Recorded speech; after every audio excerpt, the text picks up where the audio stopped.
अस्सलाम वालेकुम, ईद मुबारक। ईद मुबारक। कितनी दफा करना है? बहुत दफा करना है और 3 दिन की होती है, एक हफ्ता पूरा ईद होनी चाहिए रादर। सो ईद मुबारक। और आपको पता है हमारा साथ तो ईद पे भी हम साथ ही रहे हैं। Thank you so much for all your messages. तो आपको पता है ना अब्दुल्ला, तीसरे दिन भी कुर्बानी चल रही है जी, कुर्बानी चल रही है और तीसरा दिन वो दिन होता है जब लोग इतना गोश्त देख लेते हैं और खा लेते हैं कि उनको लगता है कि अब थोड़ा ब्रेक लेना चाहिए और दालों सब्जियों को ढूंढते हैं। नहीं, मेरे जैसे लोग तो पहले दिन भी पहले दिन भी it has to be a balance. इतना गोश्त नहीं हो सकता। काफी खा लिया वैसे तो।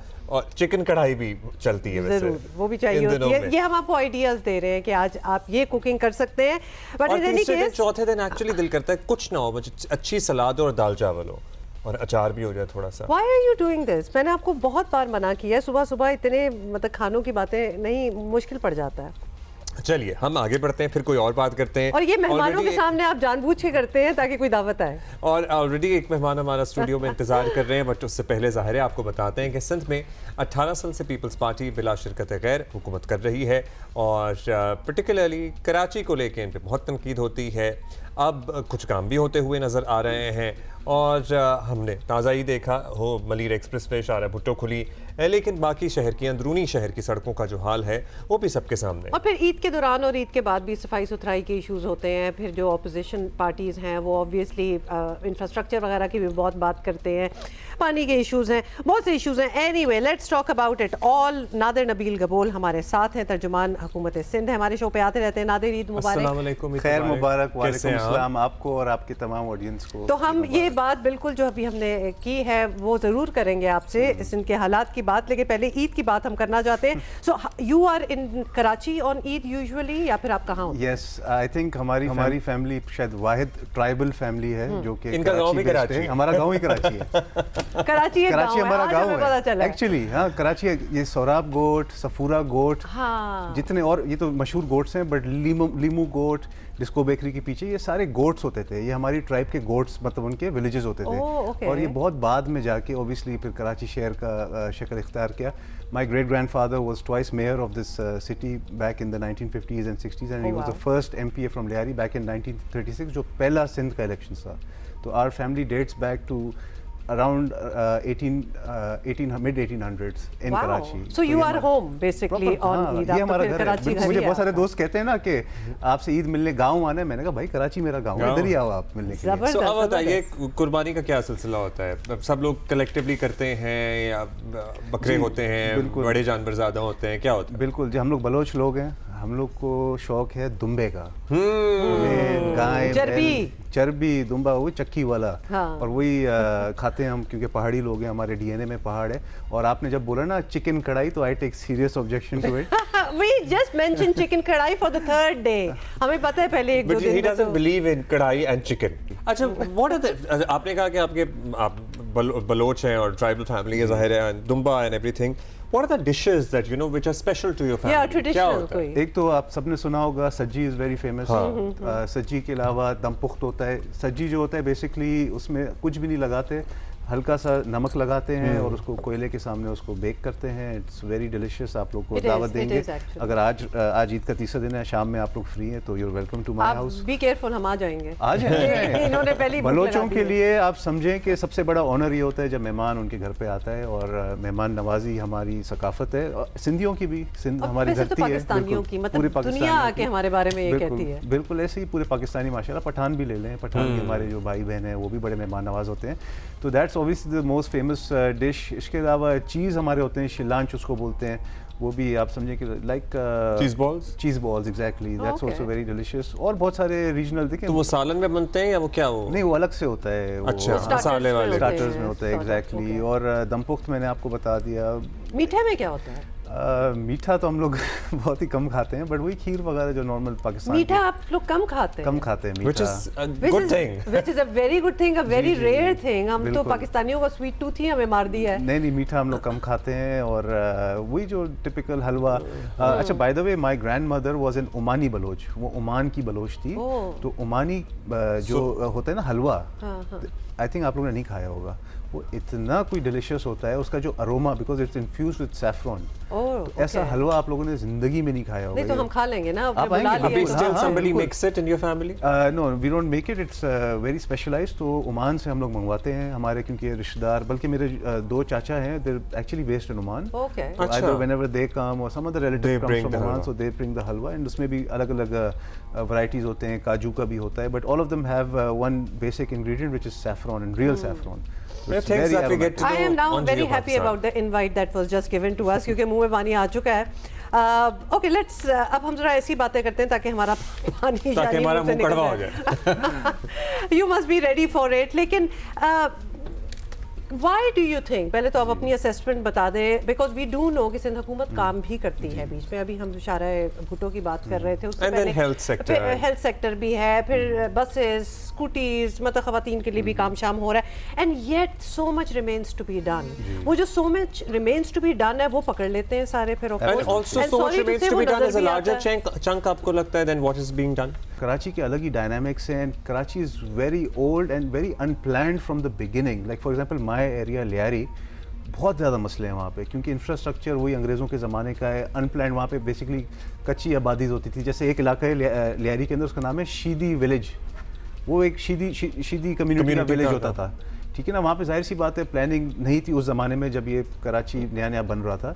तो अभी वो सारे मसले हमने हल करना ठान लिया है। Bilawal Bhutto Zardari sahab is announced 25 billion rupees plus का पैकेज, जिसके तहत पूरे लियारी के तमाम जो सड़कें हैं, infrastructure, drainage lines, gas line पे ऑलरेडी काम हो चुका है, तो उसको पूरा रिवैम्प करेंगे and we will modernise the. देखिए लियारी का तो वो हाल है कि लियारी को आप पूरा उल्टा करें और दोबारा बनाएं। खाली करके मतलब लियारी इतना अनप्लान्ड और इतना मेस है लियारी में। मतलब लियारी की जो मेन सड़क है चील चौक, मतलब हम जब when we didn't used to live in Karachi, हमें कराची में लियारी का चील चौक तब भी मालूम था, और मैंने आपको उस दिन भी बताया था कि चील चौक से गुजरना हुआ और वो सड़क ऐसे है जैसे है ही नहीं, सड़क का कोई नादर, अभी हाल ही आपने नहीं बजट का भी जिक्र किया है। है। But still Huma, I want to complete my question कि you're not here in the government for the first time. Right. Yes, that was Why are what I things was still not done?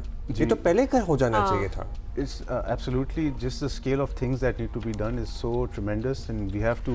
That's why इस दफ़ा पहली दफ़ा decide हुआ है कि everything has to be done from scratch. Specifically in Lyari अगर मैं बात करूँ, लियारी में जो हमारा पिछला भी गवर्नमेंट था 2022 में बिलावल भुट्टो ज़रदारी साहब ने लियारी पैकेज 2.5 बिलियन रुपीस का लाया था। उसके तहत बहुत ज़्यादा काम हुआ था तरक्याती, बहुत सारे रोड्स भी बने थे, ककरी ग्राउंड भी बना, लियारी इंटरनेशनल फुटबॉल स्टेडियम भी बना।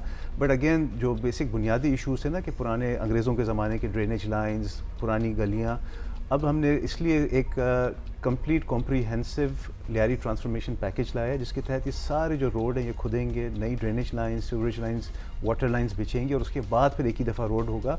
क्योंकि अगेन इतने सारे महकमे हैं ना एक शहर के अंदर, कि एक दिन हम रोड बनाते हैं, जैसे for example Chakiwada road, tannery road हम बना चुके हैं पिछली गवर्नमेंट में, बाद में गैस वालों को याद आया कि हमने तो गैस लाइन नहीं ये बिछाई। क्यों होता है, और क्या आप लोग सारे स्टेक होल्डर्स को ऑन बोर्ड नहीं लेते? बिकॉज ये तो चले आप लियारी की बात करें, सीव्यू वगैरह पे हमने देखा है एक दफा रोडें बन गई, बिल्कुल, उसके बाद वो खड़ी होती हैं, वो सालों फिर उखड़ी ईद से रहती पहले हैं। मैंने शुक्र किया नॉर्थ नाज़िमाबाद बी ब्लॉक की सड़कें और कच्ची गलियां थी, वो नहीं बन रही थी, बन गई। एग्जैक्ट एक हफ्ते बाद वहां सीवेज पाइपलाइन डल रही है। ये दिस इज क्रिमिनल है। कितना जाया है ये। जी जी, इट्स वेरी अनफॉर्चुनेट। और इसी वजह से एक हाई लेवल की मीटिंग थी सीएम साहब ने, जिसको खुद शेयर किया था, उस पर यही डिसाइड हुआ था कि everything needs to be centralised and one window operation लाने की ज़रूरत है। कि अगर बेशक सुई गैस हो, वाटर एंड सीवरेज बोर्ड हो, के इलेक्ट्रिक हो, सबको एक ही जगह से एनओसी लेनी पड़ेगी, ताकि उस महकमे को या उस ऑफिस को पता हो कि हमने पानी की भी इजाज़त देनी है, हमने गैस की भी इजाज़त देनी है, तो एक ही दफ़ा इजाज़त दें, ताकि एक ही दफ़ा ये रोड खुदे और एक ही दफ़ा इसकी मरम्मत हो।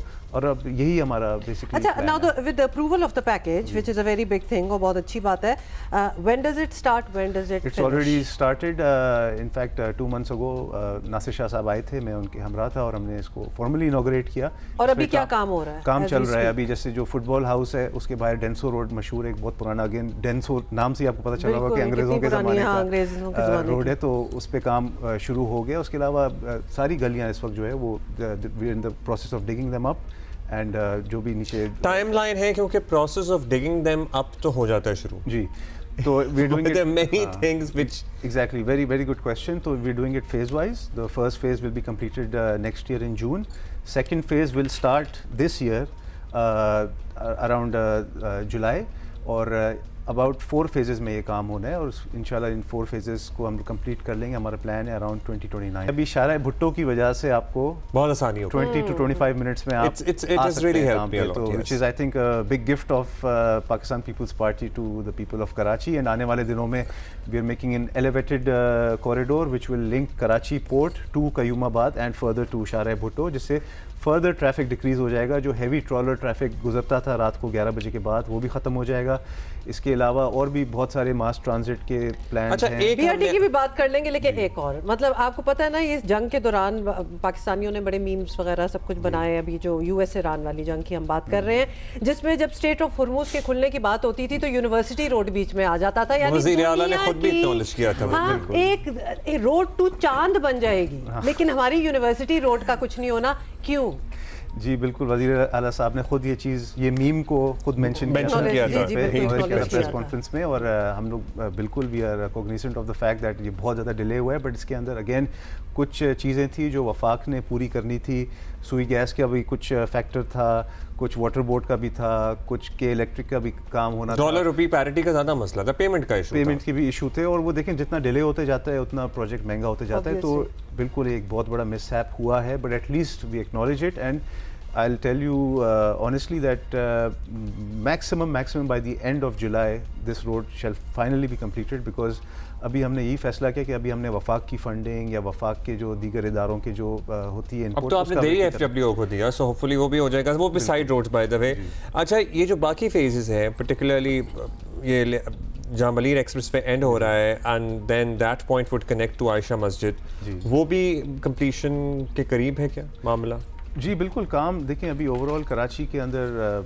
एंड देन अजीमपुरा फ्लाईओवर का भी दौरा किया था, कल भी थोड़े दिन पहले भी वज़ीर आला गए हुए थे। जी बिल्कुल। So what has changed?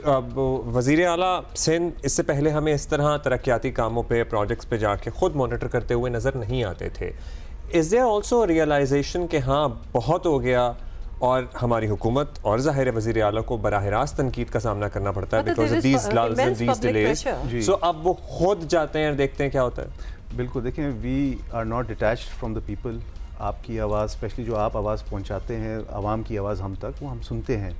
पहले अनफॉर्चुनेटली यही चीज़ें थी कि कुछ प्रोमिसेस वफाक की तरफ से K4 में भी या दीगर मंसूबे में होते थे, तो हम we tried to sort it out with the federal government. But now we have decided that Karachi की आवाम सफ़र कर रही है, इस्लामाबाद में या लाहौर में बैठे लोगों को कोई फ़र्क नहीं पड़ा। उल्टा वो तो आके मजाक उड़ाते हैं। देखो ना सिर्फ ये एक अनफेयर किस्म का कंपैरिजन हो जाता है, वेल अनफेयर और फेयर व्हाटएवर, लेकिन एक वो कांस्टेंट कंपैरिजन रहता है। So now we have decided that you know we will not wait for anybody, and बस काम करना है, हमने डिलीवर करना है। और अगले इलेक्शन तक इंशाल्लाह हम इतना परफॉर्म करके दिखाएंगे कराची की आवाम को कि Karachi will vote more than ever for Peoples Party. अगर फॉर एग्जांपल अभी अगर हमारे 6-7 MLAs हैं तो we are very hopeful that will get more than ever. चलिए लेट्स टॉक। अच्छा, एक और मैं जाते हुए सवाल करना है क्योंकि टाइम कम है। धुरिंदर देखी आपने? धुरिंदर मैंने नहीं देखी, कुछ क्लिप्स मैंने जरूर देखे। मेरा लिहाज आप जरूर देखें। The depiction of you know your father and your family in the film, आप लोगों से कोई राब्ता था, इजाजत थी? वैसे तो मतलब फर्जी नाम, लेकिन जाहिर है मिलते जुलते नाम इस्तेमाल किए हैं। And the whole story also perspective से तो समझ आ ही जाता है। And the whole story also you know main character मैंने नहीं देखी टू बी ऑनेस्ट, लेकिन जितना मुझे पता लगा है सो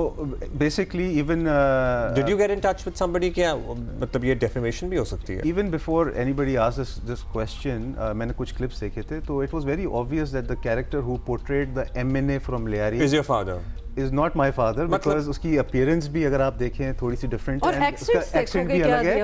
और मजे की बात ये है कि मेरे वालिद ने तो फिर भी इस चीज़ को रिस्पॉन्ड किया। My opinion was that he should basically से कि भाई this guy is not me, but वो जो एक्टर है, I am forgetting the actors name, जो भी एक्टर है उस पोर्ट्रेट जमील जमाली, उससे फिर इंडियन चैनल ने ही पूछा, and I can share this clip with you, कि आपने ये नबील गबोल को कॉपी किया या उसको पोर्ट्रेट किया? उसने कहा नहीं, मैंने नबील गबोल को पोर्ट्रेट नहीं किया, it's a completely fictional character and I have studied several Pakistani politicians, और कुछ चीज़ें मैंने एक पॉलिटिशियन से ली, कुछ चीज़ें मैंने एक पॉलिटिशियन से ली, and the movie itself is fictitious, it's not a documentary. No, it isn't, but they are obviously trying to claim that this is very close to what the dynamics are or have been. देखिए, ये तो वही बात हो गई कि 100 बातों में से अगर आप 2 चीज़ें सच या हकीकत पे मबनी कर भी दें, बाकी 98 चीज़ें आप झूठ ऐसा बोलें ही तो है। आवाम को ये लगता वो है झूठ ही कि रहेगा वैसे। और फिर उनकी आवाम को तो ऑब्वियसली यही लगेगा। It's a but propaganda. एक फ़ायदा ये हो गया कि now I am getting a lot of fan following from India also. मेरे वालिद की तो जाहिर सी बातें बढ़ गई है, बट अगर मैं भी इंस्टाग्राम पे कोई स्टोरी लगाता हूँ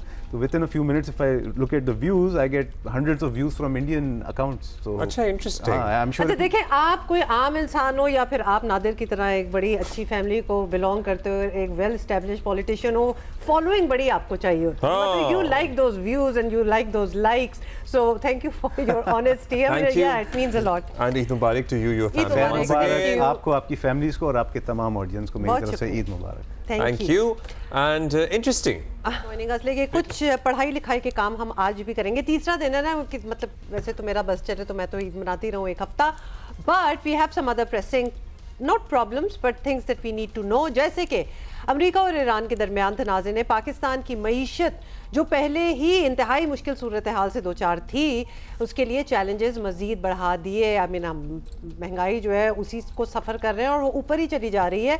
पेट्रोलियम मसनूआत की कीमतों में इजाफे ने कमर तोड़ महंगाई में मज़ीद इजाफा किया है और ऐसे हालात में वफाकी हुकूमत अगले महीने बजट ला रही है और आवाम को इस वक्त जितने रिलीफ की ज़रूरत है शायद ही माजी में भी कभी ऐसे हालात रहे होंगे, लेकिन क्या हमें वो रिलीफ मिलेगा कि नहीं? इसलिए कहा जा रहा है कि हुकूमत को आउट ऑफ द बॉक्स जाकर बजट बनाना होगा। एक तरफ IMF की कड़ी शराइत है, मतलब कड़ी से कड़ी तर शराइत हैं।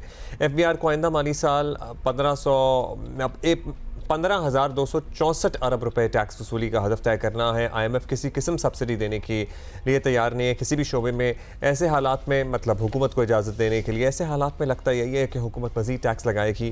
जिस तरह लेवी से जितना पैसा इकट्ठा किया गया है टैक्सों की मद में, ये भी एक अनप्रेसिडेंटेड ही था। ये तल्ख हकीकत है कि FBR ने टैक्स नेट में इजाफे के लिए कोई खातिर का काम नहीं किया।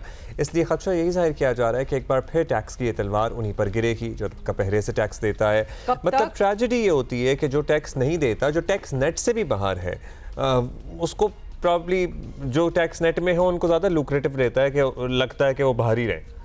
100% ना, ये हालांकि हमने इंसेंटिव तो उनके लिए देने हैं कि जो नहीं है वो भी टैक्स नेट में आए, लेकिन एक्चुअली वो जब कमर तोड़ हम पे जो सैलरी क्लास हैं, we are speaking for you as well, तो फिर लगता है कि क्यों, मतलब अच्छा, मेहताब हैदर साहब हमारे साथ मौजूद हैं, सीनियर सहाफ़ी हैं द न्यूज़ से, बहुत इनकी नज़र है पाकिस्तान की माशी मामलात पर। बहुत शुक्रिया मेहताब भाई। मेहताब साहब बताइएगा, IMF का वफ़द भी आया था और ज़ाहिर है इत्तलात यही हैं कि बड़ी कड़ी शराइत की बात की जा रही है। आने वाले बजट से आवाम क्या एक्सपेक्ट करें, मतलब और सख्ती के लिए तैयार हो जाएं? और साथ ये भी बता दें कि IMF से कभी लीनियंसी की एक्सपेक्टेशन तो हम कभी रख ही नहीं सकते। हाँ। मतलब जब उनसे बातचीत होती है तो पहले से ज़्यादा सख्ती हो चुकी होती है। जी बिस्मिल्लाहिर्रहमानिर्रहीम। देखिए, बुनियादी तौर पे IMF का जो फोकस है वो प्राइमरी बैलेंस के ऊपर है। यानी प्राइमरी बैलेंस से मुराद ये है कि हमारा जो पहले से कर्जे लिए हुए हैं उन पे जो सूद की अदायगी और जो प्रिंसिपल अमाउंट है उसको निकाल कर हुकूमत पाकिस्तान को एक सरप्लस जनरेट करना है। और वो सरप्लस अगले माली साल के दौरान जो है, जो आइंदा बजट पेश होगा उसमें 2% ऑफ GDP है। उसका मतलब ये है कि कुछ तकरीबन 3000 अरब रुपए का सरप्लस जनरेट होना है। तो हुकूमत के पास वो माली वसाइल और गुंजाइश मौजूद नहीं है कि जिसके नतीजे में वो ज़्यादा पाकिस्तान के लोगों को सहूलत दे सके। जैसे आपने बताया कि 15,264 अरब रुपए का हमने FBR का टारगेट रखा हुआ है, जो कि इस माली साल के दौरान जो कि 14,130 अरब रुपए था, लेकिन उसको रिवाइज करके 13.979 किया गया। लेकिन अभी तक उसमें 684 अरब रुपए का शॉर्टफॉल है। और मई और जून के जब फिगर सामने आएंगे तो मैं आपको बड़ी आसानी के साथ बता सकता हूं कि अगर 13.1 ट्रिलियन तक का FBR टारगेट हासिल कर ले तो ये एक कामयाबी तस्वर करनी चाहिए FBR की। यानी अगले माली साल के दौरान तकरीबन 2000 अरब रुपए से ज़्यादा के टैक्सेस FBR को जमा करने हैं। तो इस सूरत हाल में जो टैक्स नेट के अंदर लोग मौजूद हैं उनमें सैलरी क्लास और मैन्युफैक्चरिंग सेक्टर जो टैक्स नेट के अंदर है उन्हीं के ऊपर जो है वो ज़्यादा रिलायंस होगा। लेकिन इस दफ़ा हुकूमत एक दफ़ा फिर रिटेलर्स के लिए एक और स्कीम लाने के बारे में भी प्लान कर रही है। ये आपने बात की है, हमारी हंसी छूट गई है, हंसी भी छूट गई है, गुस्सा भी एकदम से 0 to 100 हो जाता है, क्योंकि रिटेलर्स के लिए मतलब उनको मनाने के लिए उनकी खातिर उनकी सुन के हर साल कुछ ना कुछ प्रपोज किया जाता है, वो आउट राइट रिजेक्ट कर देते हैं। उन्होंने नई टैक्स देना और लागू भी होती है ताजर दोस्त स्कीमें टाइप, तो उसका कोई फायदा नहीं होता। ये बिल्कुल आप ठीक कह रहे हैं। मैं तो पिछले कोई 25 से 30 साल की आपको रुआदात सुना सकता हूँ कि जिसके दौरान सेल्स टैक्स की भी और इनकम टैक्स की भी मुतअद्दिद हुकूमत ने स्कीमें दी, और उन स्कीमों में ताजर पहले कुछ हल्के उनके हमायत करते हैं, बाद में प्रैक्टिकली वो उसको नाकाम कर देते हैं। तो अभी तक पाकिस्तान की हिस्ट्री में ताजरों को जितनी स्कीम्स भी दी गई हैं, और ख़ासकर पिछले 30 साल में उनकी तादाद कोई 10 से 12 स्कीम्स बनती हैं। उस पर मैंने पिछले दिनों एक स्टोरी भी की है, वो सेल्स टैक्स के बारे में भी है, इनकम टैक्स के बारे में भी है, और उसमें इसी तरह की स्कीम पहले भी लाई गई हैं कि जैसे इस दफ़ा जो 200 मिलियन तक का जिनका टर्नओवर है उनको कम से कम 25,000 रुपया या 1% जो है वो टैक्स देना पड़ेगा।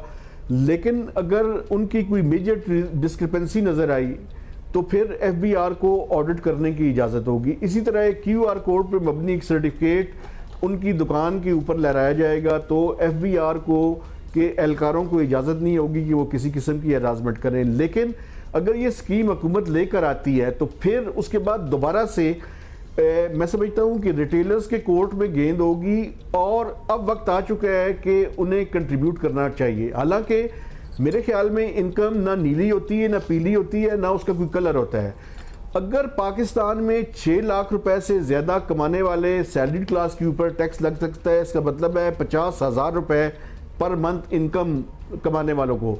मैं तो हैरान हूँ कि 50,000 जिन लोगों की इनकम है वो अपना बजट कैसे बनाते हैं, उनके ऊपर तो टैक्स है। ये जो जोड़ी बाजार है और ये जो बड़ी बड़ी मार्केट्स हैं होलसेल की, इनका इन्होंने प्रेफर किया हुआ है कि FBR ने इनकम टैक्स की एक सेक्शन है 236G और H कि जिसके तहत उनके ऊपर थोड़ा सा एडिशनल टैक्सेस मैन्युफैक्चरर्स अपनी कीमत के अंदर शामिल करके उनको बेच देते हैं, तो उसी को वो अपना टैक्स समझते हैं। उनके जो उससे वो मुनाफा कमा रहे हैं, ये जो इनकम कमा रहे हैं, वो किसी तरह से भी उनका ना तो टैक्स जमा करवाते हैं ना रिटर्न फाइल करते हैं। हम ऑटो सेक्टर की ज़रा बात कर लें। बहुत सारी खबरें गर्दिश कर रही हैं, इलेक्ट्रिक गाड़ियाँ, इलेक्ट्रिक मोटरसाइकिलें, टैक्स कम हो रहा है, टैक्स नहीं हो रहा कम, क्या खबरें?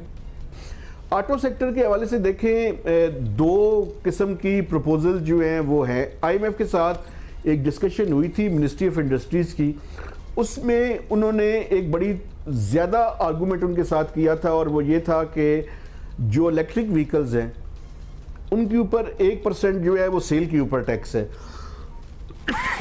एक्सक्यूज मी, 1% है सेल्स टैक्स।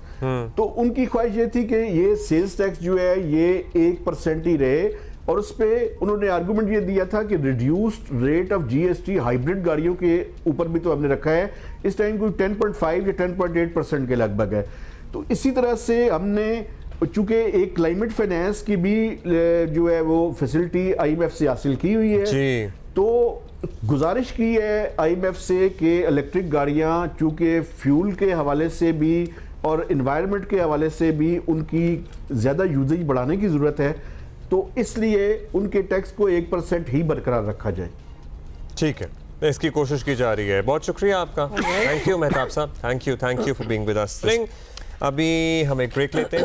अच्छा, वो ईद ही क्या जिसमें कुछ थोड़ा सा म्यूजिक ना हो, थोड़ा सा गाना बजाना? हमारे छोटे उस्ताद रूहान अब्बास अब बड़े हो गए हैं लेकिन कराची में नहीं है, सो हमने उनको वीडियो पे ले लिया। बेस्ट ही हो गया। और भाई हमें तो म्यूजिक चाहिए, कहीं से भी आ जाए।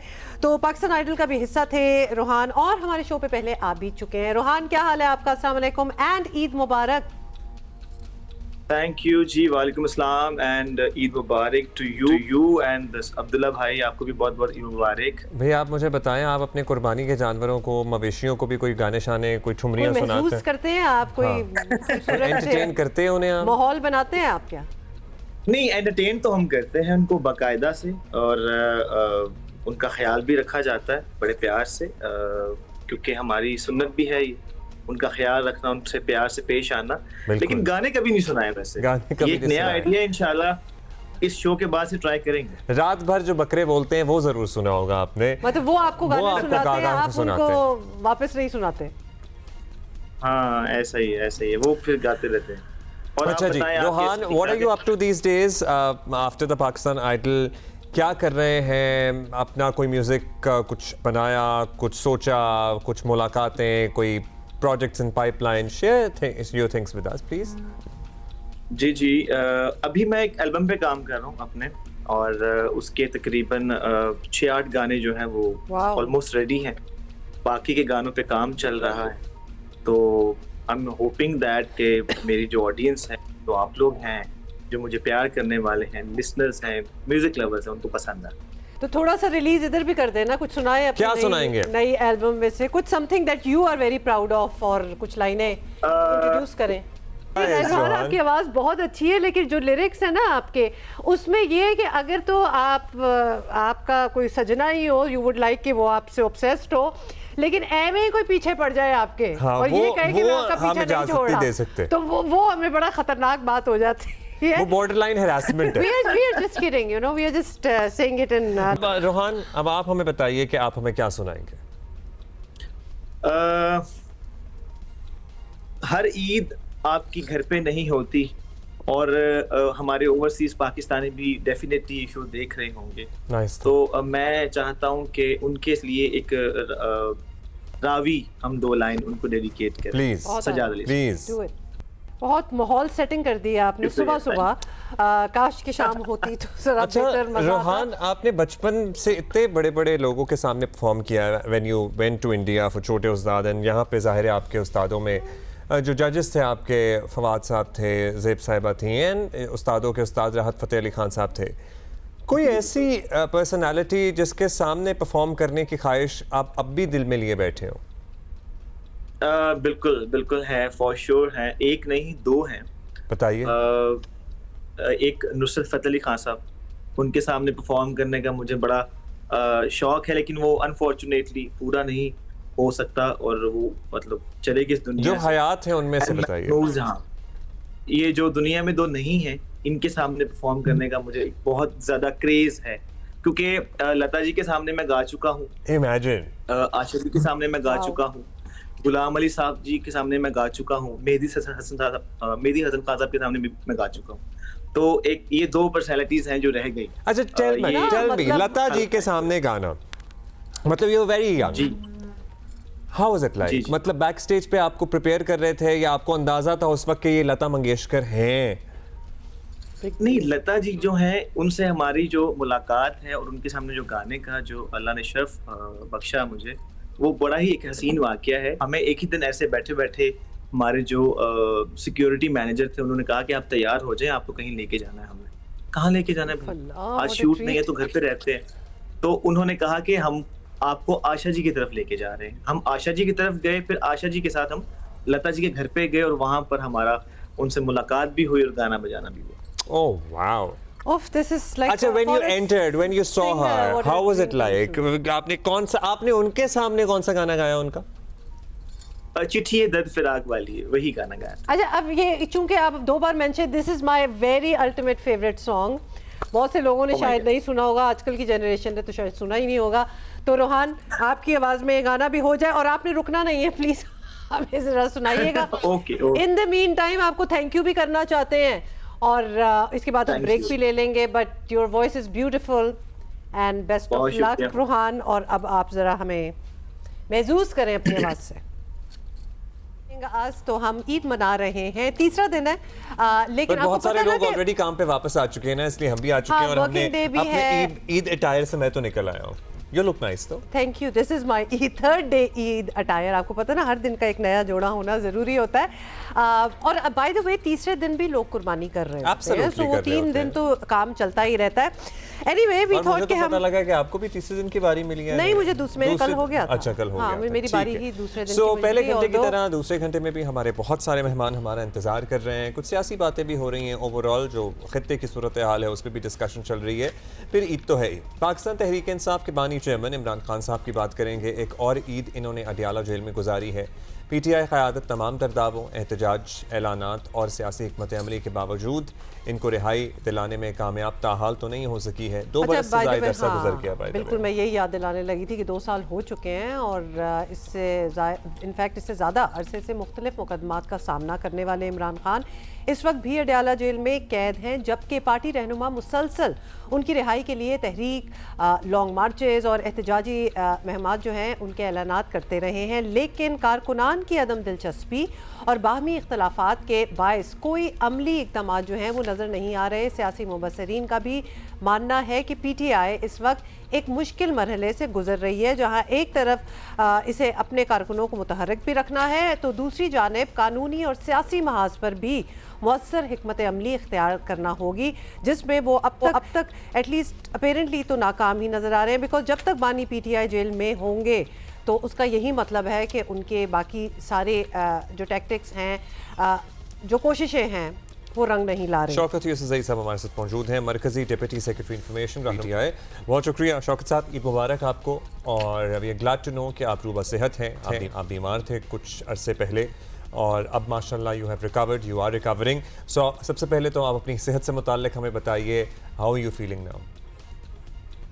बिस्मिल्लाहिर्रहमानिर्रहीम, बहुत शुक्रिया, आपको ईद मुबारक हो, पूरी टीम को ईद मुबारक हो, पूरे पाकिस्तान को ईद मुबारक हो।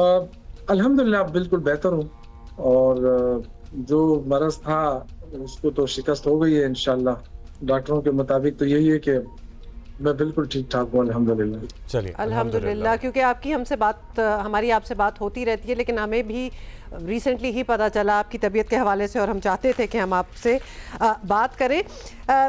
वैसे तो बहुत सी बातें हैं, लेकिन ईद का भी मौका है, तो जल्दी से पहले तो हम आपको ईद मुबारक भी कर दें। और ईद के हवाले से क्या कुर्बानी वगैरह जो आपकी रसूमात होती हैं, आज तो तीसरा दिन है, तो वो सब कुछ खैर खैरियत से हो गया? क्योंकि हमारे पास पेशावर से जितने मेहमान आते हैं वो कहते हैं हम खुद ही कुर्बानी करते हैं, गोश्त भी खुद ही बनाते हैं।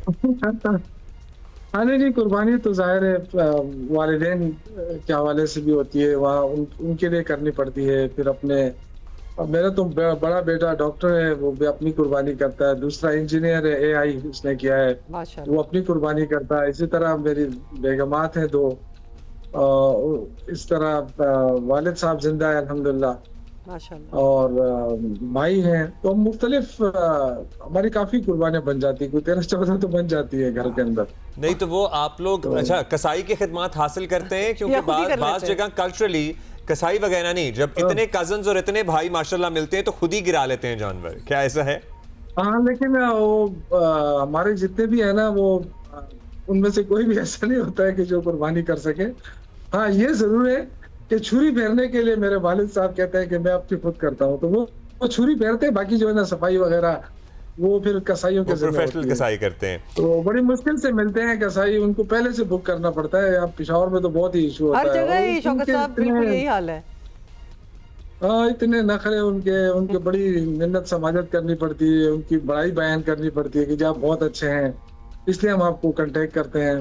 तो बड़ी मुश्किल से आते हैं, फिर मुंह मांगी कीमत वसूल करते हैं, लेकिन बाद में मजबूरी होती है लोगों की तरफ। और उनके भी लिए भी तो यही 2-3 दिन होते हैं जब वो प्रोमिनेंस में आते हैं, वरना कौन पूछता है, अदरवाइज रेगुलर डेज हो जाते हैं। अच्छा, अब शौकत साहब जरा सियासी बातों पे भी जो हालात है उसमें तो बहुत सारे लोगों को कसाई बना दिया गया है, जिसको थोड़ा बहुत भी काम आता है वो भी छुरी लेके गलियों में फिरते हैं कि जी हलाला करना है।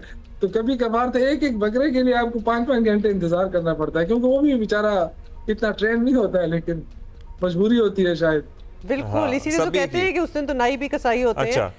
अब तो जरा बताइएगा, अभी हमने कसाईयों की मिन्नत समाज है तो उनको मनाने की बात कर ली, तो क्या सूरत हाल है? अगर पाकिस्तान तहरीक इंसाफ की सियासत की बात करें, मनाने की ज़रूरत भी है, इस्टेब्लिशमेंट को है या मौजूदा हुकूमत को है, तो आप ही हमें बताएंगे किस स्टेज पे हैं आपके मामलात?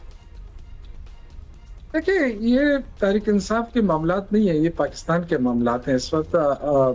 क्योंकि पाकिस्तान की बदकिस्मती है कि इस वक्त जमहूरियत नहीं है, इस वक्त रूल ऑफ लॉ नहीं है, इस वक्त अदालती फैसलों पे अमल दरामद नहीं है, अदालतें आज़ादाना फैसले नहीं कर पा रही है। 26वीं 27वीं आईनी तरमीम के जरिए इतना कंट्रोल कर दिया गया है कि देखें, आईनी अदालत अलग है, सुप्रीम कोर्ट अलग है, तो एक कचूमर से बना दिया गया। पहले से ही अदालती सिस्टम जो है वो क्वेश्चनेबल था। पूरी दुनिया के अंदर हमारे जो अदालती इंसाफ है वो पता नहीं 100वें नंबर से भी पीछे चला गया था। आज अब तो बिल्कुल ही, आप देखें ना, इमरान खान के केसेस नहीं सुने जा रहे, उनके केसेस ज्यादातर तो जाली केसेस हैं।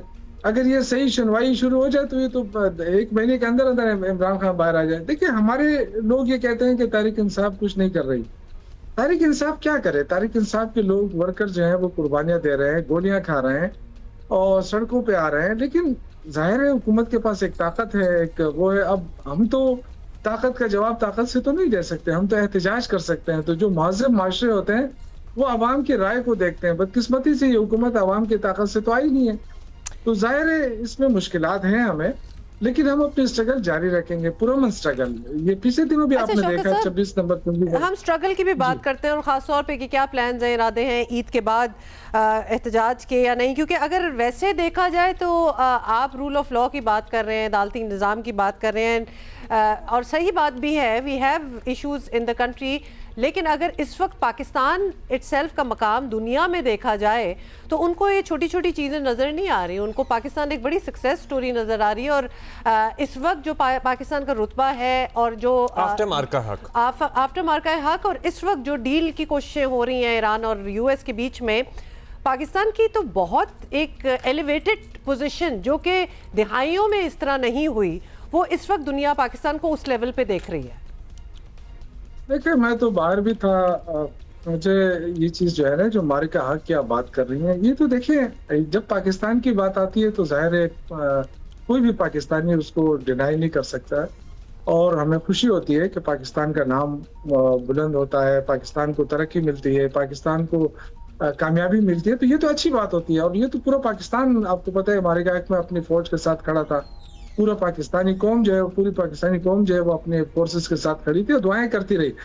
लेकिन ये जो है ना, जो आप खारजा अमूर की बात कर रही है, इसकी कामयाबी से देखें ना, पाकिस्तान को भी तो फायदा होना चाहिए ना। सिर्फ ये नहीं कि शहबाज शरीफ साहब के वाह वाह हो, पाकिस्तानी आवाम को उसका कोई उसका फायदा होना चाहिए, लेकिन वो फायदा आपको नहीं मिल रहा। आप देखें, तेल सबसे ज्यादा महंगा पूरी दुनिया में, पाकिस्तान में तेल सबसे ज्यादा महंगा, बिजली सबसे ज्यादा महंगी, कर्जे सबसे ज्यादा हम ले रहे हैं। 1 लाख अरब से ज्यादा कर्जा पाकिस्तान के ऊपर हो गया है और ज्यादातर कर्जा जो है वो इस हुकूमत ने लिया है। तो आप अंदाजा करें कि ये तो आई थी इसलिए कि महंगाई को खत्म करेगी, ये आई इसलिए थी कि मईशत को बेहतर करेगी। मईशत का आज ये हाल है कि आपके कारखाने बंद हो रहे हैं, 150 से ज्यादा कारखाने बंद हो गए हैं पंजाब में, 1 लाख से ज्यादा लोग बेरोजगार हो गए हैं, एक्सपोर्ट आपकी तकरीबन गिर गई है, आपका तिजारती खसारा बढ़ गया है। ये सारे ऐसे हालात हैं जिससे आपको अंदाजा होता है कि आपकी मईशत दलदल में फंस गई है। तो ये जो 3 साल हमारे जाया हुए, जो इनको लाके मुसल्लत किया गया, वो इन लोगों ने पाकिस्तान के साथ क्या हासिल किया। आज कोई देखे ना, जो हालात है इस मुल्क के, वो आपके सामने, कोई जकी चुकी बात तो नहीं है। नौजवान बेरोजगार है, नौजवान बाहर जा रहे हैं, लेकिन शौकत साहब, जाहिर है इस जंग को खत्म कराने का बराह रास्त असर हमारे आवाम तक भी तो होगा ना, क्योंकि तेल की कीमतें हमारे यहाँ खत्ते में सबसे ज़्यादा हैं। बिल्कुल, हम IMF प्रोग्राम में भी हैं, हमारी टैक्सेशन का निज़ाम भी ठीक से हुकूमत नहीं चला पाई, कंसेक्यूटिव सक्सेसिव हुकूमतें आई, कोई भी टैक्स बेस नहीं बढ़ा सका, आप हों या आपसे पहले वाले हों या ये वाले हों, और बहुत सारे तो कॉमन भी हैं। सो सर्टनली अगर जंग हम ख़त्म कराते हैं, जो कि हमने भरपूर कोशिश की, तो उसका अल्टीमेट फ़ायदा तो हमारे अवाम और मईशत को ही होना है। और ये इसकी बड़ी वजह है, क्योंकि अगर जंग नहीं ख़त्म होती तो हम सबसे ज़्यादा पिस रहे हैं। देखिए, इसमें तो कोई शक नहीं है ना कि ईरान हमारा पड़ोसी मुल्क है। अगर ईरान सऊदी अरब के साथ उलझता है या किसी और मुल्क के साथ उलझता है, या अब जो UAE के साथ जो कुछ हो रहा है, तो डेफिनेटली हम ही सफर होते हैं, क्योंकि हमारे लोग बाहर काम कर रहे हैं। और हमारी बदकिस्मती है कि हम ऐसे, खुशकिस्मती है कि हम ऐसे खित्ते में हैं कि लोग मजबूर होकर हमारे मदद हासिल करना चाहते हैं, क्योंकि ये हमें अल्लाह ताला ने जो जोग्राफियाई हैसियत दी है उससे कोई इनकार नहीं किया जा सकता। लेकिन अब मसला ये है कि अगर अमेरिका पे आप कितना एतमाद कर सकते हैं। हमने अफगानिस्तान के अंदर रहकर जो जंग लड़ी उनकी, और कितनी कुर्बानियां दी, और आज तक दे रहे हैं पाकिस्तान उस हवाले से, तो पाकिस्तान को फायदा कितना दिया है अमेरिका ने। आज अगर ये अमेरिका क्रेडिट तो ले रहा है, और हम अमेरिका को भी क्रेडिट दे रहे हैं, लेकिन मसला ये है कि क्या अमेरिका इसके बाद हमें इसकी चीज की इजाजत देगा कि ईरान से हम तेल भी ले हासिल कर सकें, ईरान से हम गैस भी ले ये बातें सकें। आम में होनी चाहिए। अच्छा ये बताइएगा कि अब ईद तो आज आखिरी दिन है ईद का, क्या प्लान है पाकिस्तान तहरीक इंसाफ का, मज़ीद कोशिशें बानी को रिहाई की, और फिर इंटरनल इख्तलाफात जो कि पहले आपसे ही हम बात करते थे तो आप हमें ये एग्जांपल देते थे कि भाई बहनों में भी, फैमिलीज़ में भी इस किस्म की लड़ाइयाँ हो जाती हैं। अब फैमिलीज़ में भी जब इस किस्म की लड़ाइयाँ होती हैं ना तो सालों बातचीत नहीं होती है और काफ़ी मामला बिगड़ जाता है। ऑल्सो जो वज़ीर आला और बैरिस्टर गौहर की ताज़ा मुलाकात है वफाकी वज़ीर दाखिला से, उसके बारे में भी आप जरा रोशनी जी ये सारी चीज़ें ज़रा बताएं कि क्या एक्सपेक्टेशन रखनी चाहिए। वज़ीर आला सुहेल अफरीदी साहब ने क्लियर कर दिया है ना कि वो मुलाकात किस हवाले से थी। वो उन्होंने कहा कि बनू में जो वाकया हुआ था उस हवाले से उन्होंने, तो फिर सर ज़ाहिर उसमें छुपाने वाली क्या बात थी? तो ये नहीं छुपाई तो नहीं गई। वो तो देखें जो सोशल मीडिया बदकिस्मती है कि वो अपनी मर्जी से चीजें देता है ना। अब तो मीडिया जो है आपका जो है मेन मीडिया एक तरफ रह गया, सोशल मीडिया आ गया, उसने बहुत सारी चीजें वो कर दी। लेकिन बहरहाल देखिए पीटीआई का एक मसला है सिर्फ, वो ये कि डिसिप्लिन का फुकदान है। ये तो मैं खुल्ला कहता रहा हूँ और आज भी कहता हूँ कि डिसिप्लिन का फुकदान है। अदरवाइज देखें कोई भी बंदा ये समझता है कि जी फला काम नहीं कर रहा है, फला गलत है। हर बंदा काम कर रहा है। देखें अगर बैरिस्टर गौर है, सुहेल अफरीदी है, अपने तौर पे तो लगे हुए हैं। आप ये जाके जेल नहीं तोड़ सकते, ये सारे कानून के पासदार लोग हैं और एक मुआज़िम माशरे में अपनी आवाज उठाना होती है और वो आवाज उठाई जा रही है। एहतजाज भी हो रहा है, पुरअमन एहतजाज भी हो रहा है, लेकिन अगर आप एहतजाज का हक ही नहीं दे रहे हैं, आप बात ही नहीं सुन रहे हैं, तो वो तो एक अलग इशू है ना। और लेकिन मैं समझता हूँ कि इमरान खान की बहुत बड़ी कुर्बानी है और उनकी इस कुर्बानी की वजह से आज भी लोग इमरान खान के साथ खड़े हैं। बहुत ही आप बेशक जितने भी मुकदमात दर्ज कर लें, फिर दूसरा ये कहा जाता है कि पंजाब नहीं उठ रहा है। आज जितनी भी लीडरशिप है पंजाब की जेल में, बड़ी से बड़ी लीडरशिप देखें, बहुत बड़ी कुर्बानी दे रहा है पंजाब, उनकी लीडरशिप कुर्बानी दे रही है। तो देखें ये चीजें होती है, लेकिन ये एक दूसरे को ताने देने से कुछ नहीं होगा। हमें अपने अंदर डिसिप्लिन लाके एक पुरअमन तहरीक जो एक सियासी जुमात का कल्चर होता है वो हमें अपने जारी रखना चाहिए और हम जारी रखेंगे इंशाल्लाह। इस चीज की कोई परवाह नहीं कि किसके खिलाफ क्या मुकदमे बनता है, किसको जेल में डाला जाता है, किसको गोली मारी जाती है। आज तक हमारे तरफ से कोई ऐसी बात नहीं हुई। अब 26 नंबर चुंगी में आपने देखा परसों जब सुहेल अफरीदी साहब लीड कर रहे थे, शौकत साहब आप कह रहे हैं कोशिश जारी रखेंगे, कोशिशें क्या करेंगे? हाँ ये ब्रीफली बता दें कि नेक्स्ट कोशिश क्या होगी। देखिए पुरअमन एहतजाज हमारा हक है और ये हम अपना ये हक इस्तेमाल करते रहेंगे, चाहे वो गोली चलाए कोई कुछ, चाहे कुछ भी कर ले।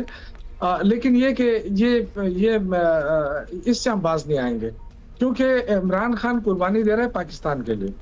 ये लोग जो आए इन्होंने पाकिस्तान का जो हशर कर दिया, हम तो दुआ ही कर सकते हैं कि अल्लाह ताला पाकिस्तान की हिफाजत करे और अल्लाह ताला ये शुक्र है कि हमारी दिफा हमारा मजबूत है। ये अल्हम्दुलिल्लाह पाकिस्तान का कोई भी हुकूमत हो दिफा मजबूत हो, लेकिन मईशत को मजबूत होना भी बहुत लाजमी है और वो डिपेंड करता है हुकूमत की पॉलिसियों के ऊपर।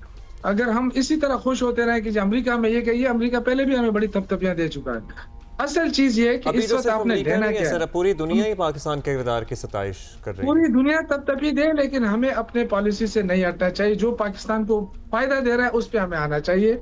हमें सिर्फ अपनी तपतपियां नहीं लेनी चाहिए पाकिस्तान के लिए। पाकिस्तान के ऊपर कर्जे बढ़ रहे हैं, क्या कोई कर्जा हमसे कम हो सकता है? क्या हमारे जो रास्ते से जो रुकावटें हैं मईशत की बेहतरी के लिए वो दूर हो सकती हैं? ये बहुत सारी चीजें हैं। आप देख रहे हैं कि थोड़ा सा हुआ आपका कहने का मतलब है। बहुत उम्मीद भी शुक्रिया है, but it needs to be worked upon। बहुत शुक्रिया शौकत साहब, and Eid Mubarak to you and your family once again. Eid मुबारक। अच्छा हमें ये लग रहा था कि ऑब्वियस ईद होती है तो बहुत दुनिया जो होती है वो पाकिस्तान आके अपने अपनों के साथ ईद मनाने की कोशिश करते हैं और ये तो ज़रा छुट्टियाँ भी हमारी एक्सटेंडेड ही रही हैं इस बार ईद की। तो खासतौर पे लाहौर शहर में जो आते हैं ना, everybody is very tempted Abdullah के लाहौर का एक city tour, inner city tour जो है ओल्ड सिटी, वो जरूर करना चाहिए। और पर्टिकुलरली जब से उन्होंने नाइट टूर शुरू किया है ना, तो उसका तो अपना लुत्फ ही और है।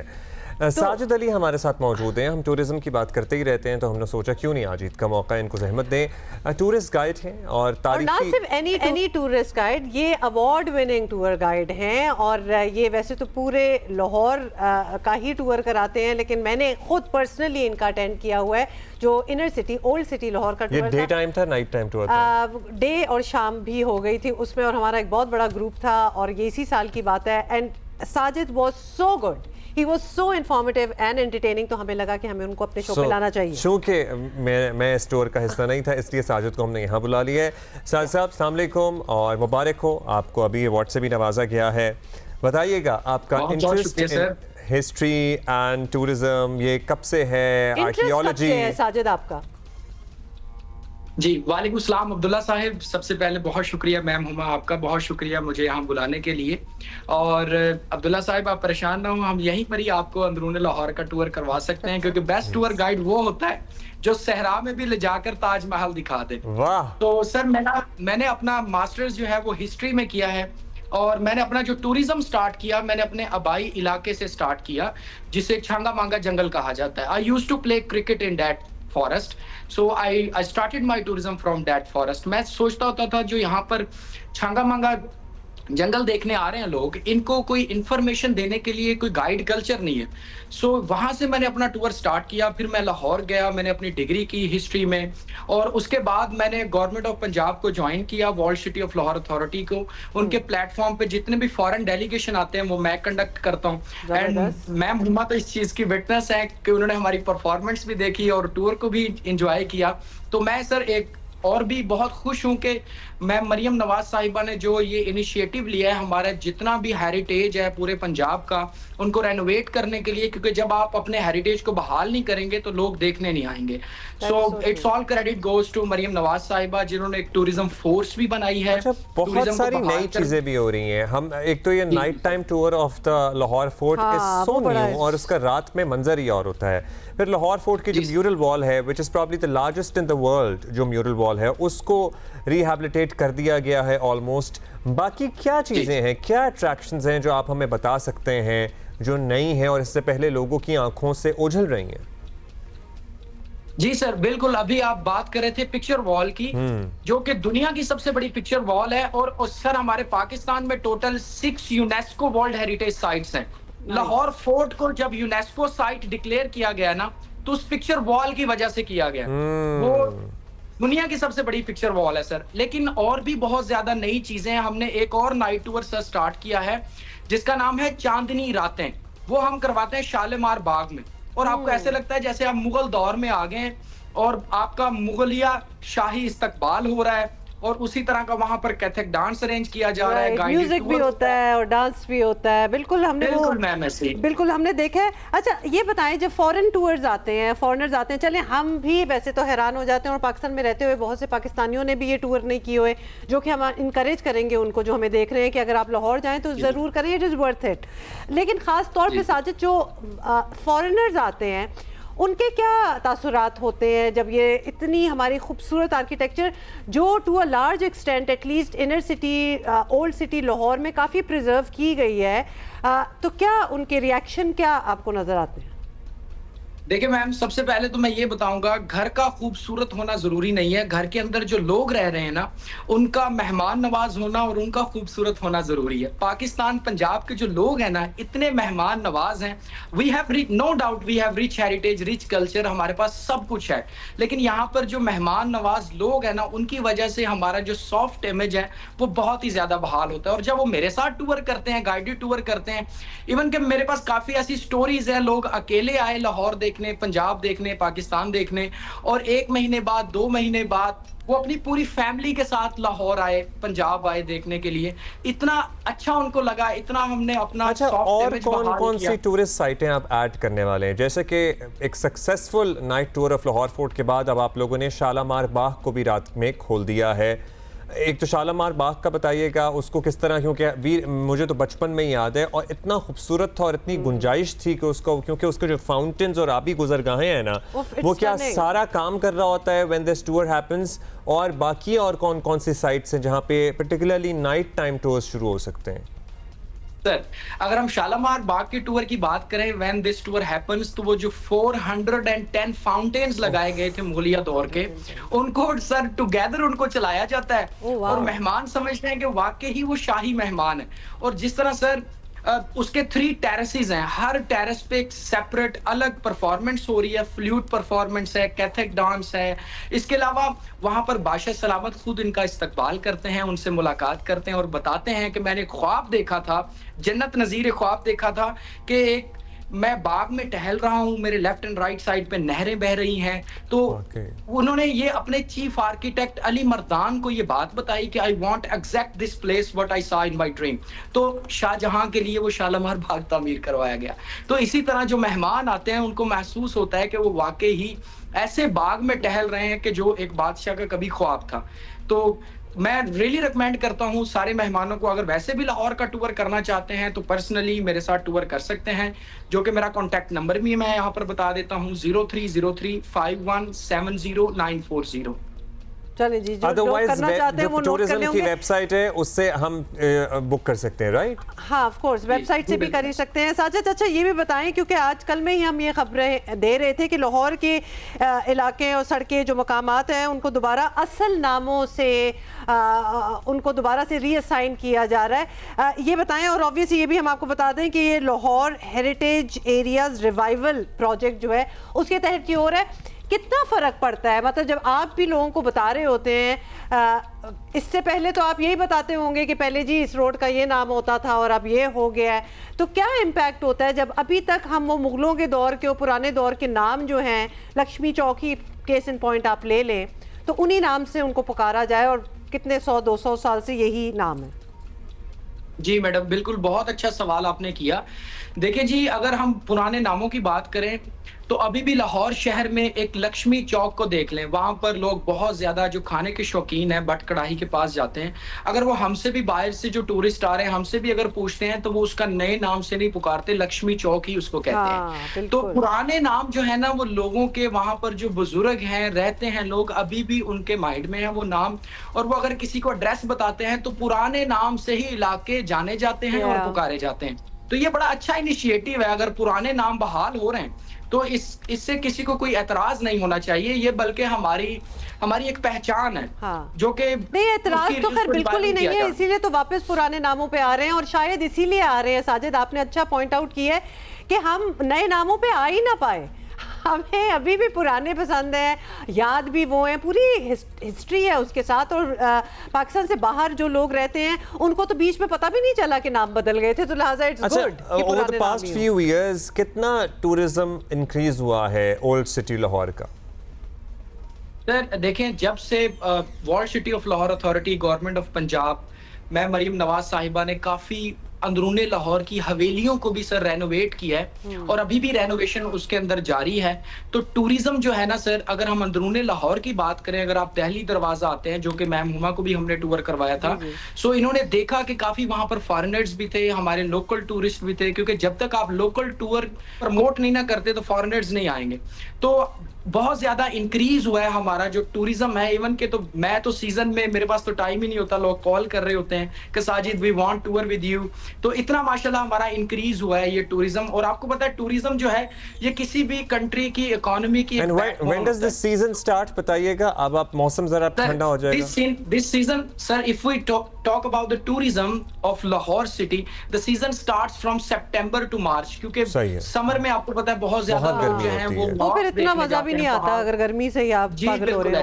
चलिए साजिद, थैंक यू, और इंशाल्लाह next time I am in Lahore I am contacting you. Anybody who is in Lahore and travelling, तो टूर तो करना जरूरी है, और अगर साजिद के साथ कर लेंगे तो आपको बहुत ही मजा आएगा और एक्चुअल हिस्ट्री जो है वो आपको पता चलेगी। Thank you Sajid Ali. Alright, हर डेजर्ट में भी मुझे लग रहा है गोश्त खा रहे हैं लोग। कोई गोश्त का डेजर्ट होता है तो बता दें, क्योंकि ईद के दिनों में नाश्ता हो, लंच हो, मिडनाइट स्नैक हो, what ever it is red meat. मतलब कि लोगों का, आज हमारे गेस्ट आए हुए थे नादिर नबील कबूल, और वो कह रहे थे चिकन का तो सवाल ही नहीं उठता ना, हम सिर्फ रेड मीट ही खाते हैं। So there are many people like that who only have that. However, हम थोड़ा सा आपको वार्न करना चाहते हैं और हम यहाँ ज़रूर कहेंगे कि प्लीज़ थोड़ा सी दालें, कुछ सब्ज़ी, कुछ ना कुछ ज़रूर बीच में आप डाल लिया करें। तो निज़ाम हज़्म जो है वो आपका मुतासर हो सकता है, बर्बाद हो सकता है, बर्बाद तो नहीं मतलब ख़राब हो सकता है, इसलिए आपको क्या एहतियातें बरतनी है। डॉक्टर साद नियाज़, मुल्क के मारूफ गैस्ट्रोएंटरोलॉजिस्ट हमारे साथ मौजूद है। बहुत शुक्रिया डॉक्टर साहब, आपने कीमती वक्त दिया। डॉक्टर साहब, बताइएगा, इत्तलात हम तक यही पहुंचती हैं कि ईद के दिनों में अस्पतालों की इमरजेंसीज बसियार खोरों की वजह से लोग जो गैस्ट्रो की शिकायत के साथ आते हैं भर जाती हैं। क्या आप एडवाइस करेंगे लोगों को? ज़ाहिर है ईद भी मनानी है, गोश्त भी खाना है, लेकिन how should we go about it? बिस्मिल्लाहिर्रहमानिर्रहीम, थैंक यू वेरी मच। ये देखें, ईद जो ख़ास तौर पे अब क्योंकि गर्मियों की ईद है ना, बकरी ईद है, तो गोश्त और जो बहुत जल्दी ख़राब हो जाता है। लोग ख़ास तौर पे बहुत सारा कभी कलेक्ट भी कर लेते हैं और फिर वो अगर वो ख़राब हो जाएगा तो ज़ाहिर है आपकी तबीयत ख़राब होगी। दूसरा ये क्योंकि गर्मी के दिन है, लोग बाहर निकलते हैं, मशरूबात का भी इस्तेमाल बढ़ जाता है, तो उसमें अब आजकल जो है वो ज़ाहिर है हमारा जो पानी है वो आपको पता है किस तरह का है, तो एहतियात करने की ज़रूरत है पानी की, और मशरूबात के लिए एहतियात करने की ज़रूरत है। और दूसरा ये कि जो गोश्त का जो इस्तेमाल करें ख़ास तौर पे खुसूसन इन अगले 3 दिनों में 4 दिनों में, तो उसका ये ज़रूर यकीनी बना लिया जाए कि वो जो है वो, क्योंकि अगर आपके पास प्रॉपरली वो रखा नहीं जाएगा तो गोश्त इस मौसम में बहुत जल्दी ख़राब हो जाता है और इन्फेक्शंस का और गैस्ट्रोएंटेराइटिस का बाइस बनता है। ऑल्दो ये हम बार बार बताते भी रहते हैं और अभी आपने भी कुछ जिक्र कर ही दिया, लेकिन एक दफ़ा फिर अगर ये बात हो जाए कि बैलेंस किस तरह रखा जाए। मतलब वी डू रियलाइज़ कि हम अपने घर, मतलब ईद के दिन से कलेजी से स्टार्ट हुए हैं और हमने छोड़ना नहीं है, और बीच में निहारियाँ बन रही हैं और everything has to do with red meat, और हम मना भी नहीं कर सकते। लेकिन वो बैलेंस अगर हम कायम करना चाहें, कुछ आइडियाज़ तो वैसे मैं भी दे सकती हूँ, जैसे कि वन टाइम आप गोश्त खा लें और रात के वक्त आप कोई दाल रोटी, दाल चावल टाइप खा लें। How do you propose we should go along with this? देखिए, इसमें एक बैलेंस रखना चाहिए, क्योंकि ये एक या 2 दिन 3 दिन का मामला होता है, तो इससे कोई ऐसी आपको सेहत बहुत ज़्यादा इन दिनों में ज़्यादा खा लेने से कोई बहुत ज़्यादा नेगेटिव चीज़ तो नहीं होगी, लेकिन ओवरऑल अगर आपकी आदतों में यही आदत हैं कि जिसमें आप हैवी खाना खाते हैं और गोश्त का बहुत ज़्यादा इस्तेमाल करते हैं, तो बेहतर है कि हर चीज़ हमारे जो जिस्म में और हमारे मज़हब में भी जिस चीज़ पे ज़ोर दिया गया है वो इत्तेदाल पसंदी पे। तो ज़रूर खाएं कलेजी और ज़रूर खाएं बाकी चीज़ें, लेकिन ज़ाहिर है उसको एक तो जैसे मैंने पहले कहा कि देखभाल के खाएं, और दूसरा ये कि बहुत ज़्यादा ना खा दें कि जो मज़ा खाने का है वो ज़ाया हो जाए। हमारा ये ख्याल होता है कि हम बहुत ज़्यादा खाएंगे तो एक जिसको कहते हैं आप हौका होता है या हवस होती है, लेकिन एक्चुअली उसका मज़ा फिर वो ख़त्म हो जाता है। तो इतना ही ज़रूरी है कि थोड़ा सा जब आपके अंदर भूख रह जाए तो आदमी को हाथ रोक लेना चाहिए। ओवरऑल हमेशा यही होना चाहिए। ईद के त्यौहार के मौके पे लोग थोड़ा ज़्यादा इस्तेमाल करते हैं, ज़्यादा खाएंगे, अगर बदहज़मी होगी तो वो जो मज़ा था वो भी ज़ाया हो जाएगा। तो आई थिंक इसमें थोड़ा सा सेंसिबल होना चाहिए। बाकी बिकॉज ये ओनली 1 2 दिन 3 दिन की बात है, तो इसमें कोई ऐसी लॉन्ग टर्म कोई ऐसे इश्यूज होने नहीं चाहिए। अच्छा डॉक्टर साहब, लास्टली अब ये बताइएगा, लोग बीमार होते हैं, ज़रा पेट ख़राब होता है, तो खुद से सेल्फ मेडिकेशन बहुत करते हैं, चाहे वो पेट की एंटीबायोटिक्स हों या नाश्ते से पहले जो दवाएं ली जाती हैं वो हों, लोग खुद से अपने आप को प्रिस्क्राइब करते हैं और खुद ही खाना शुरू कर देते हैं। लोगों से सुनी सुनाई कि जी मेरे ही जैसे सिम्टम्स मेरे दोस्त को हैं या मेरी कजन को हैं तो वही ले लो। बदहज़मी के लिए दवाएं खुद से लेना बड़ा आम है हमारे माशरे में, ये कितना नुकसानदेह हो सकता है? देखें, इसमें 2-4 चीज़ें बड़ी इम्पॉर्टेंट हैं।